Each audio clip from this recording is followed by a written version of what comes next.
আগামীকাল বাংলাদেশ সময় সকাল ৬টায় মায়ামির হার্ড রক স্টেডিয়ামে কোপা আমেরিকার ফাইনালে মুখোমুখি হবে আর্জেন্টিনা ও কলম্বিয়া, যেখানে আর্জেন্টিনা চাইবে ১৬তম শিরোপা ঘরে তুলতে, অন্যদিকে কলম্বিয়া উঁচিয়ে ধরতে চাইবে তাদের দ্বিতীয় শিরোপা।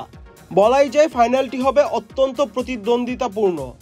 যুক্তরাষ্ট্রে আয়োজিত কোপা আমেরিকার ফাইনালে দর্শকদের চাঙ্গা রাখতে মেগা কনসার্টের আয়োজন করেছে আয়োজক কনমেবল।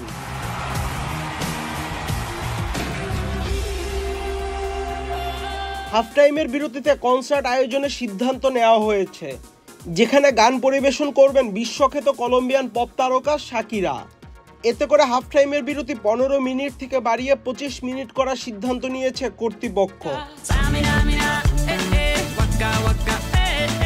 এদিকে হাফ টাইমের বিরতি বাড়ানোয় চারদিকে কনমেবলের সমালোচনা করছে ভক্তরা। এতে করে খেলার ধারাবাহিকতা নষ্ট হবে দলগুলোর, এমনটাই দাবি করছে তারা। শাকিরা, যাকে বেলি ড্যান্সকে জনপ্রিয় করার কৃতিত্ব দেওয়া হয়, অনেক তরুণ নারী শিল্পীকে অনুপ্রাণিত করেছেন এই পপ তারকা। জনপ্রিয় এই শিল্পীকে অন্যান্য ল্যাটিন শিল্পীদের জন্য আন্তর্জাতিক বাজারে দরজা খুলে দেওয়ার কৃতিত্ব দেওয়া হয়। Ahmed Shafi, channel I. Walton Switch, stylish and elegant.